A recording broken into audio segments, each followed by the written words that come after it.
The song of wind and the throb of iron, the unfinished epic of a love.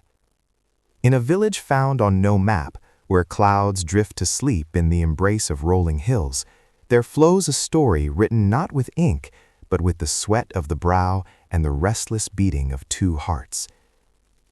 This narrative is a return to the days when love was not merely a word, but a tremor that moved through the golden stalks of wheat. Act 1. The Symphony of Shyness and Sunlight. The boy was a child of fire and iron. His hands bore the noble scent of machinery, and his gaze sought an order within gears that could drive the world forward. Yet whenever he saw the girl, that mechanical order would crumble. The girl was the embodiment of light. When the sun touched her tresses, it was as if time itself stood still. By the river, where the rattling of pebbles provided the soundtrack to their lives, their friends would shout, "Kiss her!" But the two remained submerged in a silence heavy with meaning.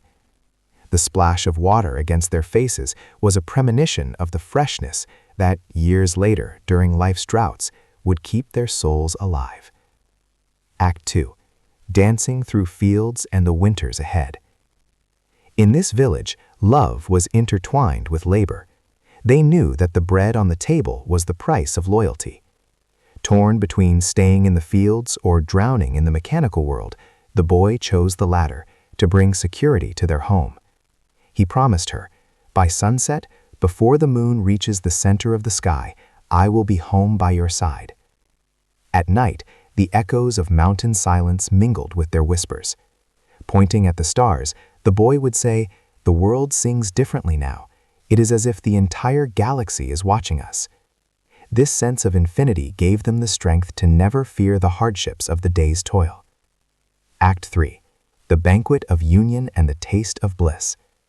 Finally, a day arrived when the wind carried news of the village's greatest celebration to the furthest corners. The aroma of large cooking pots and the laughter of children, who were once versions of themselves, filled the air. The village elders recalled distant details, from the dowries sown with love to the first time these two locked eyes amidst a crowd. That night, as glasses were raised to family, everyone knew this was not just the marriage of two individuals, but a village renewing its covenant with the very concept of life. Act 4. The Autumn Harvest and the Eternal Legacy. Years passed like kites dancing in the high sky. Hair had turned to silver now, but their eyes held the same spark they once had by the river.